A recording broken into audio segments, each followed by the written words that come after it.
April is Alcohol Awareness Month. This is a time for us to raise awareness and understanding of alcohol use and misuse and its consequences.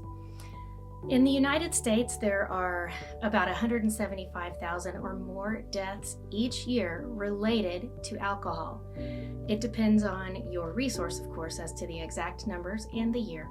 Only about 13 to 14,000 of those are generally related to motor vehicle accidents, so alcohol has many other potential detrimental health effects.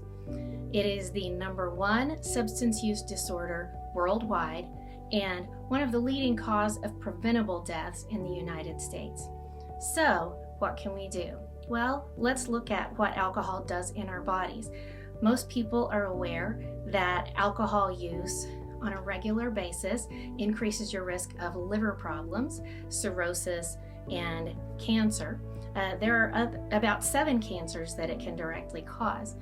Also, alcohol can affect your blood pressure, increase your risk of heart attack or stroke, can suppress your immune system and your bone marrow. It can affect your sleep cycle. Some people use alcohol to fall asleep, but then when it wears off at 2 or 3 in the morning, you're awake and can't go back to sleep. For many people, it has social effects, meaning that it affects their families or their job situation. For some people, it can cause depression or other psychiatric problems.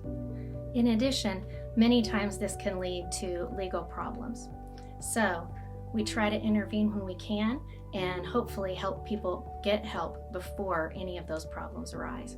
I do want to focus a little bit on adolescence and drinking because we know that many teenagers do experiment with alcohol, but have a talk with your kids, or if you are a kid, listen, because your brain isn't finished developing until your mid-20s. Also, we know that alcohol is a gateway drug, meaning that it can lead to other substance use as well. It can impact school performance and can lead to trauma and accidents around the house as well as in cars, and can lead to problems with the legal system. So if you or someone you know has a problem with alcohol, or you want tools on how to talk with people, go to the SAMHSA website, which is the Substance Abuse and Mental Health Services Administration website.